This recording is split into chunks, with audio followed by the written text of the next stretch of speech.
Hey guys, welcome to episode 2 of Massage and Milestones.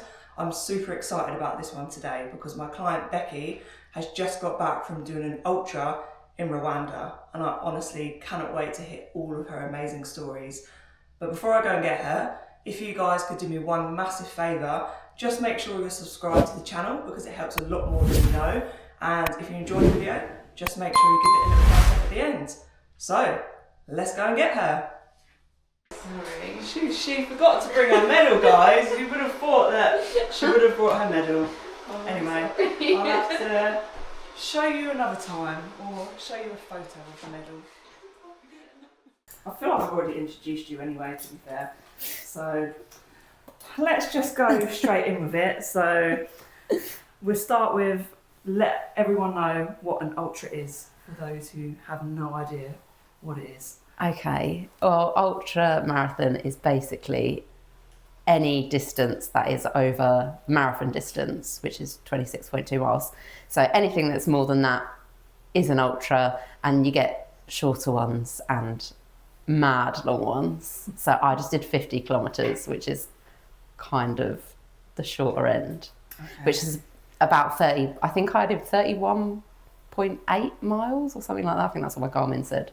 Still mental. Why did you pick Rwanda? Was there other options, or was that the one that was kind of like closest to the time that you wanted?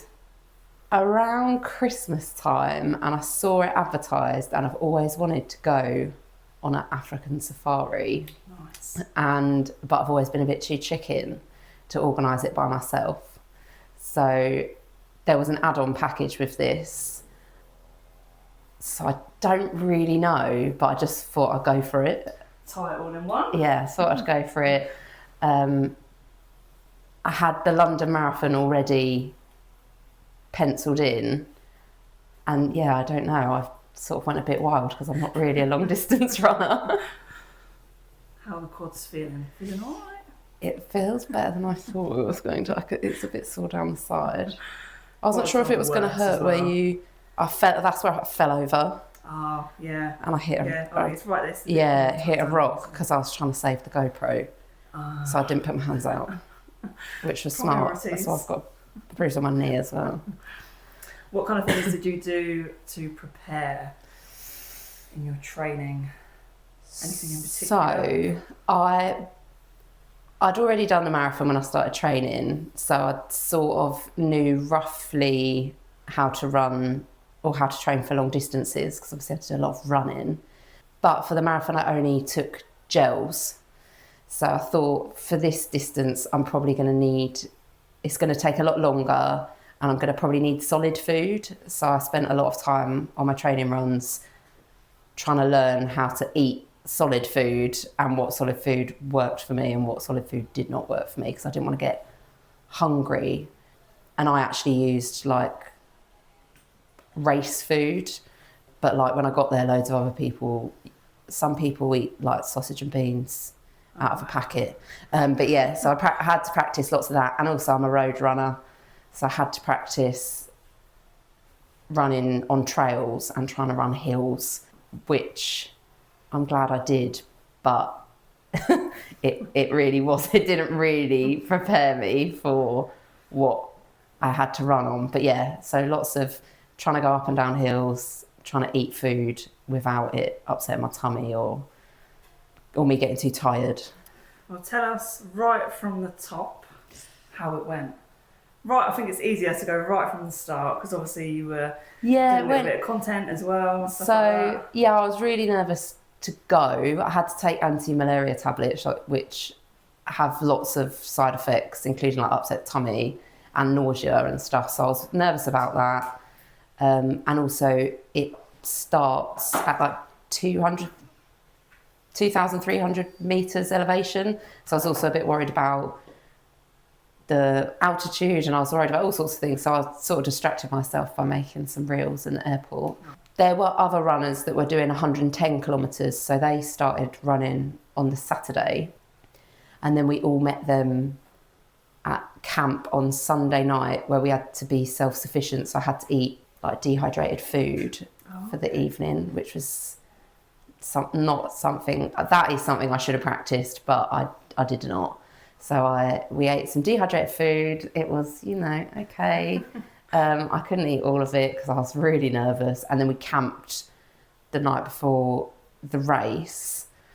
I think I sort of stopped being nervous and started just wanting to get it over and done with. I'd made some friends that had actually already done the first 60k, so I decided to run the first bit of the trails with them. So we set off at like 7 and I set out with them. I didn't really want to run on my own. I was nervous that I wouldn't. I had the GPX file on my phone, and also they explain to you how they're going to mark the way with like chalk and sort of things tied to trees, but I was worried that I might not be able to follow it or that I'd get lost. Yeah, and I've never done it before. So I went with them. They've also run a bunch of other ultra marathons, so I thought this will be fine. It was really uneven under my feet. I fell over like 5 kilometres from start, which was not a great start. And I just let them pace me. The first half, probably the first 35 kilometres, they give you a little map of the race and the elevation before you start. So I knew that roughly the first 35 kilometres were going to be kind of trending downhill.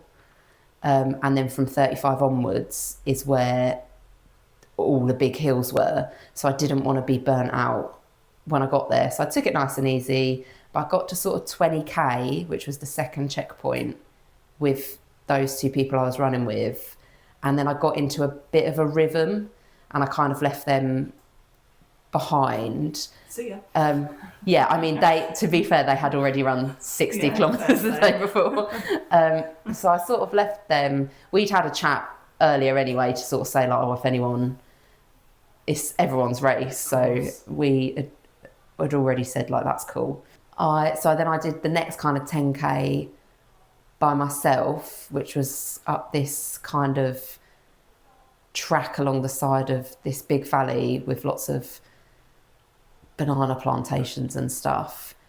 People just appear from the trees and kind of like say hi. And kids, I had like a group of about 5 kids that followed me all down that track. So nice.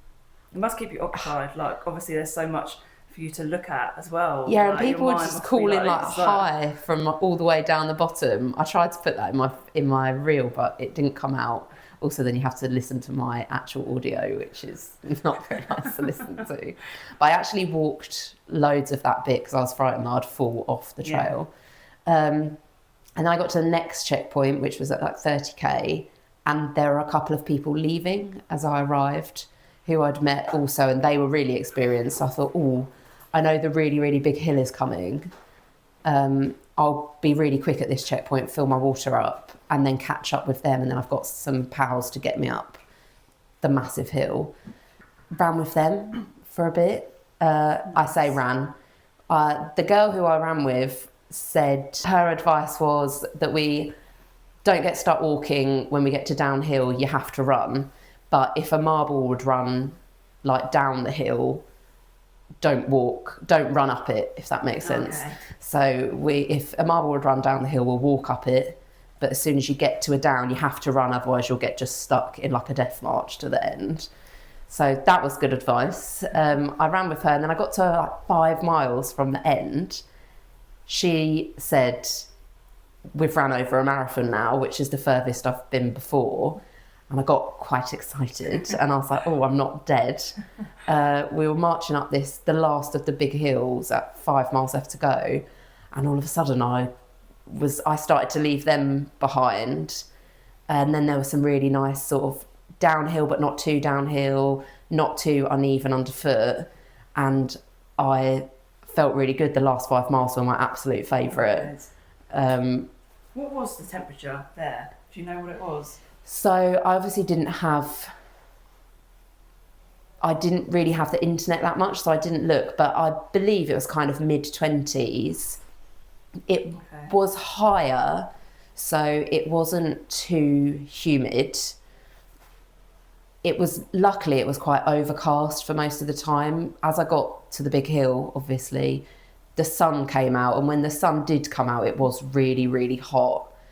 I got to halfway and I was by myself when the sun came out, and I thought, oh, if it carries on getting hotter, I'm a bit worried about what I'm going to do, because I tried to practice hydration and electrolytes, but obviously all of my training runs were mostly in like the frost here. God, yeah. So I couldn't really practice how much I was going to sweat and how much water I was going to lose. So losing electrolytes and cramping was something that I was quite worried about, but that didn't happen. So it was warm, but actually towards the end it also rained. So the temperature, the temperature went down, and it was really refreshing, but obviously not at all cold. So it's actually not bad conditions for running in temperature wise. Did you hit any like barriers? No. Oh, you were good. No, not really. I think because I realised how much people, like, it's really okay to walk. I think up to marathon, there's kind of the pressure on you to try and do it all without walking, like for a time, but there just wasn't that pressure. So I think where I was able to walk sections, even though it was really hard on my quads, and when I got to the end, that's what was really hurting. And the second day DOMS was quads. Walking until you saw a photographer. I saw you. Oh, yeah. A few times. And also you could sort of tell villagers would gather near the checkpoints. So you could also kind of tell when you were coming up to a checkpoint. So it'd be nice to run into the checkpoint, because there was often like photographers and media in the checkpoints. But yeah, it was because it was so okay to walk, I was bringing my heart rate down quite a lot. And actually, I think my average heart rate off my Garmin was way lower than any of my other runs. So actually, it was just a different type of hard, I think. Yeah. So my legs were sore, but I didn't sort of burn myself out in the same way as I might in another race. That is sore. Definitely feel it more on this side. Did you have to overcome any obstacles during your training? I've got this hip niggle. It's actually back. I saw an osteo for it, but we didn't really get to the bottom of what it was. And I was being determined, we'll call it that. And I decided I was going to run with it anyway. So I had to change my training plan. I basically would normally do a mixture of kind of intervals or faster runs and slower runs and mix it up. But it seemed to be aggravated by faster running. So I did a lot of just slow running, which was fine. I didn't run more than 21 miles in my training because I didn't want to make it too bad. And actually it was fine. And it meant that I made my training plan up, whereas normally I might follow one, normally just a free one off the internet. But I've done Runner. I did Runner for the... Yeah, I hear a lot of people, say that's been really helpful. I did Runner for the marathon, and it got me what I wanted. I've heard mixed. I think if you sort of know what you're doing and you're happy that you can adapt it, then it's all right. I think if you don't really know what you're doing and you try and stick to it religiously, it's maybe not as helpful, because you need to know... You to adapt, don't you, as you go, really, as well. You need to know when to... Maybe it's okay and when actually you're not feeling it. So what is the plan next? I know you teased before you done that. You mentioned the word high rocks anyway. Oh, yeah. I am thinking about... I've got a couple of half marathons booked in. I've still... I'm doing the super half marathons, which are like 6 half marathons in Europe. And I've done 4. I've got Valencia on the list of those to do this year. Other than that, I need to decide. I would like to do high rocks, but now I've enjoyed this so much, I've been looking at other ultras where I managed to come 3rd place female for my race. I got £50 like race credits to use. Wow. So coming in for first now. I mean, it was the first time they've done it there. There wasn't loads of females. And I'm sure a lot of the 110 metre runners would have beaten me over the distance. But, I'll take it. I'll take it. First one. So I would like to do another one. And it is a nice way where we went to run and where we've run all through the trails. I've got to see like loads of, first of all, a country that I wouldn't have gone to before, but second of all, like loads of parts of that country that other people won't have got to see. It looked amazing. So I am keen to do, they do one in Morocco at the end of the year. So I don't know, I might. Just get to see so much as well. Whilst ticking off boxes of actually doing an ultra, you're seeing everything as you're running at the same time. And it does take your mind off it. Yeah. And also you meet other people.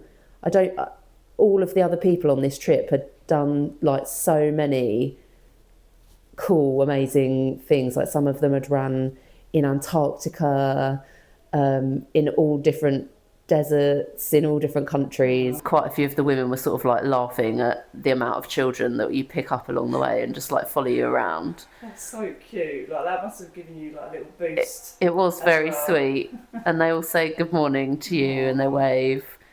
It was good. And loads of the locals had come down to the finish line to kind of like cheer us on, which was really nice. Saw some cows. Yeah, the wildlife there just looked amazing. Yeah, I mean, luckily there wasn't like wildlife that would eat you on the run. We actually ran quite relatively near to where the gorillas are in the volcanoes, but you have to pay for special licenses to get in to see them because obviously they're protected. Some people found spiders in their tent, which luckily I did not. What is that, spiders? Big ones anyway. No, not for me. We also got warned on the first day there might be scorpions, which is not something that I'd thought about. They were like, yeah, if you leave your shoes or like clothes piled, you might want to just kind of just check that there's nothing in there. So I was like, oh great. On our safari campsite, when we arrived, there were loads of baboons in the campsite. They stole a man's jacket. The rangers did actually manage to get back, but they're rascals, aren't they? When I was like, am I going to wake up in the night to baboons in my tent? And then we were right on the water, and there are hippos in the water that we can see. And again, I was like, yeah, when I wee at like 1 o'clock in the morning, is there going to be a hippo? So if you could give one piece of advice to give to someone who's maybe training for a marathon, training for an ultra, or thinking about doing one, what would it be? I think it's hard because there's so many things, but what's the thing that kind of stuck out to you mostly? Advice-wise, I think people have just got to go for it. Like it took me ages to believe that I would actually be able to do it, and to be honest, I didn't. I still left thinking, I might not be able to do it, but it's like totally doable. And I think if you are thinking about doing a marathon or an ultra marathon and you're not sure, I think actually ultra marathon seems way more inclusive. The kind of range of people who were there, from people who only planned to walk the whole thing, people who wanted to walk, run, and also they had some super speedy local runners who ran the whole thing. Although it is really far, it's really, really doable. And yeah, people should just go for it. Right, and that's a wrap. So thank you to Bekki for sharing her amazing stories with us. And if you did like the video, make sure to give it a thumbs up, subscribe so you can see and hear more amazing stories for Massage and Milestones. Catch you on the flippity flip. Flippity flip. Really?